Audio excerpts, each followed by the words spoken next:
Hello everyone, my name is TheMadScorpyon and welcome back to another reset update. So getting into the broad version of things, there's no patch, so there will be no patch notes covering. There is double Nightfall rewards and ranks, but I'll get into why it's not exactly a good week for that in a moment. And as well, there is the Infinite Sword Ammo event going on with associate challenges going on. And I will double check on something real quick here in the Eververse store. There is a bundle available, or I don't know if it's a bundle or just a refresh.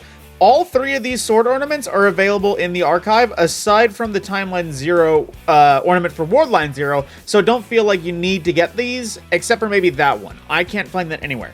But getting into the main bulk of the week, so getting on with it, of course, there is another episode bit to go out today. We are halfway through Act 3 as of today, and at the same time, there is more Choir of One to get access to. So if you want the next refit part of the Catalyst, or just more of the intrinsics to unlock additional versions of Choir of One, now is the time for that. But aside from that, like I mentioned, there is double Nightfall rewards, and the associate Nightfall this week is the Insight Terminus, which isn't a terribly difficult one in comparison to most of the other GMs. It's pretty farmable if you have a team that's both experienced or seasoned in that strike, but then the weapon is the Izume RR4 sniper rifle, which, while it does have some bits that make it, I'd say, worth it eventually getting it, there will be other snipers down the way for PvE or PvP that will outpace this one, even with the Adept bonus. So I would say farming Nightfalls this week is essentially for materials, not for the weapon.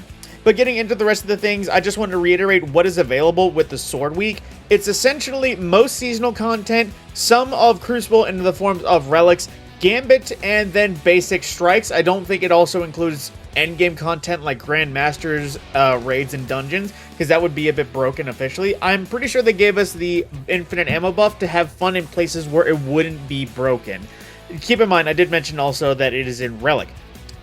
Crucible Labs mode, which going on into the Crucible, that is one of the available things, in addition to Sparrow Control. From there is also, like I said, 6v6 Relic game mode, 3v3 elimination, and 1v6 free-for-all as always. The weekly rotators is actually a bit of a variety, because there is the exotic mission in the form of Starcrossed, which is how you earn the Wishkeeper bow, which is truly a great bow. It's just not one that I personally prefer, although it is very nice and stylish when you look at it. For the raid, it is the King's Fall raid, which you could earn the exotic Touch of Malice from. Personally, I still think it's not exactly worth getting. It's nifty, it's just not all there. But then again, most people farm these raids out for either Red Borders or the Master Mode Adepts that is, of course, available when this raid becomes featured. And because of that, I'd advise, just getting it while you can. Otherwise, don't feel like you missed out. The dungeon this week is one you could feel like missing out, Ghosts of the Deep, the dungeon that no one wants to ever farm because it is probably just the longest dungeon to do in total. But aside from that, there is, of course, the Navigator, which is a hand in many Mega Punch boss builds, but it has since been, I think, nerfed. So, Navigator's nifty for your strand setups, but otherwise, I would say, again, not one worth grinding your head into for unless you literally have nothing else to get, and Navigator is on the list. Now, moving into our raid rotations. So, the Salvation's Edge challenge mode is the Scenic Route, which, again, I haven't been participating much in Salvation's Edge, so I truly don't know what that is. I am just relaying it to you for those that know. And because, again, the featured raid is the King's Fall raid, it means that every single challenge is active and infinitely farmable for anyone to go for. The Crota's End raid is still bugged and not giving us any triumphs. I literally don't know if Bungie even knows that's happening for some reason, but keep that in mind. The Root of Nightmares raid is All Hands. The Vowed Disciple is Swift Destruction. The Vault of Glass is Strangers in Time. Deepstone Crypt is Copies of Copies, and the Garden of Salvations is Leftovers, and the Last Wish is Forever Fight. And for our Master version raids, Salvation's Edge armor is dealing in Intellect-focused armor, and Vowed Disciple is dealing in Discipline-focused armor, which, that doesn't sound right. Actually, it shouldn't be Vowed Disciple. Let me just course correct this myself, because my loadout update isn't being correct, considering Vowed Disciple isn't the featured raid at all. So, just to check for you all, King's Fall is actually discipline focused. It just seems the loadout is just mistaken which raid. And to wrap everything up with Dares of Eternity, it is Hive, Fallen, and Valis to Auric in terms of that for Dares of Eternity Legend mode. But then getting into the season, of course, there is some more episode challenges. We're into week 14 with 9 more challenges. Starting, it's basically complete this week's Rising Chorus story missions. Research and Development 8, I just had to count that real quick, for doing the current weekly research available at Failsafe. Then Aggressive Exploration 4, which is completing the Exotic Mission Echoes weekly challenge for this week. I imagine it's probably just one of those complete X amount of times or open as many chests as you can find. It's whatever is currently listed on the Encore mission itself. We also have Soloist for use the Choir of One obtained from the Exotic Mission Encore to defeat targets. And bonus progress is gained in the episode Exotic Mission itself. So if you want to just grind out these kills in the mission itself while getting the refit, that is probably recommended. We also have Europa activities, which is basically doing bounties, patrols, public events, and lost sectors all on Europa. That gives you some Bright Dust and XP. Last Rides for getting ability final blows in Crucible, Gambit, or Vanguard. Bonus progress for Guardian final blows. I would recommend, if you want to fast track this, wait for a week of Mayhem. It'll probably be the easiest for you. Echoing performance for defeating Guardians in Crucible or Gambit with auto rifles, hand cannons, sidearms, sniper rifles, or swords. Bonus progress for sword final blows. Might want to head into Relic game mode for that, because obviously we're going to have infinite sword ammo. We also have Bank Kill Repeat for earning points by defeating blockers, banking motes, and defeating Guardians in Gambit. But it doesn't specify as a team, so that might be a rough one. And then there is the next one for completing any Nightfall strike on advanced difficulty or higher. Bonus progress granted for completing Nightfalls above advanced. I imagine if you do a Grandmaster, it will complete automatically. And that rewards a random Nightfall weapon. Unfortunately, I do not know exactly what to be expecting for that. But then, to wrap it all up with the Eververse update. Now, again, I'll just reiterate, the swords right here, only one of them seems to be a limited time thing, and that is the Worldline 0. The rest of these sword ornaments are available in the archive at any time, so if you would rather just not, you don't have to worry about losing out on all but one. And the one for, it does look okay. It's one of those ornaments that adds more stuff to the base, but I think the other ornament for Worldline 0 looks better than the base, and the base looks better than this, officially. Then, moving into our front page for Bright Dust. Starting off, Carbon Blood, one of my favorite shaders of all time.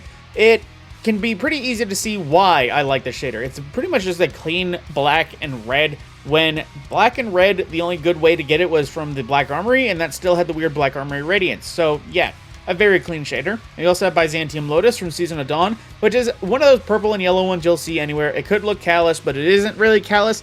It's still pretty solid looking, especially if you have your armor to match that look.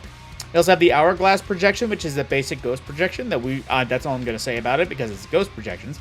We also have more of the Curse of Osiris ornaments from the Eververse store way back when. So if there was anything on any of your characters, I believe it's the 3 boots across all 3 characters. If you wanted to get the armor sets for Bright Dust as opposed to actually paying for them out of the archive with silver, I would recommend checking in every now and again and making sure you can keep track of them.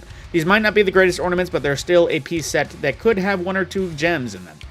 Next, on the front page, we have the Stargazer emote, which is basically just you looking through a telescope and, I guess, ignoring the pyramid ships, as it would entail. But it is also just an abrupt ending. I imagine that goes on forever, but just abruptly ends, as most of these ornaments do. We also have the Smashing Success going into transmats and shaders, which is basically Watermelon, if you wanted Watermelon again, but more glossy this time around.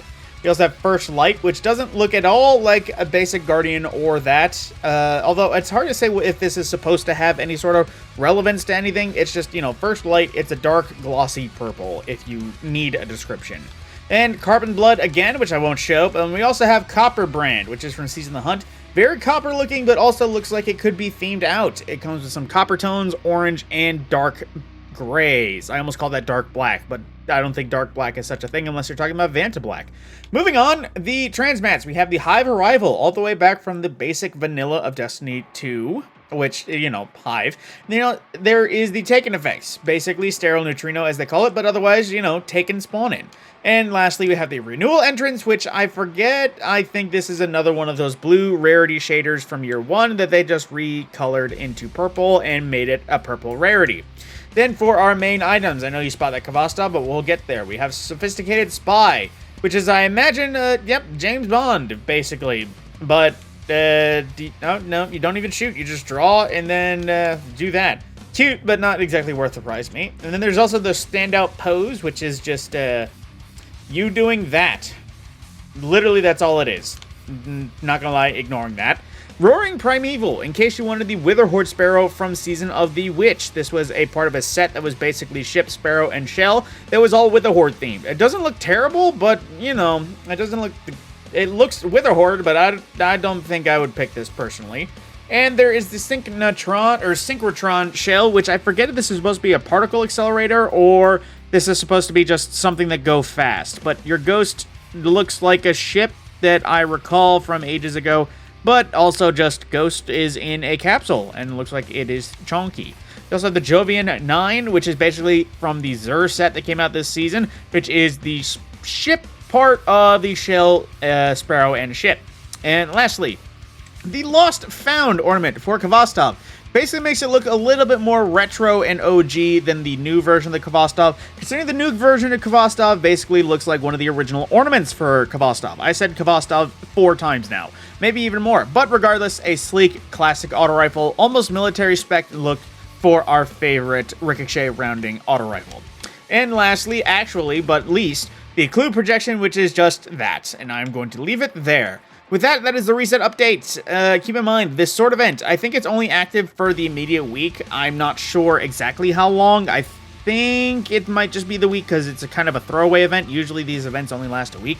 But just to reiterate, remember, there is new Choir of One, new seasonal story, sword event, and most activities where infinite sword ammo won't break the game. And from there, no patch, so this is truly the end of the reset update. I hope you enjoyed anything that was good for you, whether it be information or just opinions. I would appreciate a like, subscribe, or even just comment down below, letting me know anything you found helpful. And with that, my name is TheMadScorpyon. I will see you in the next video.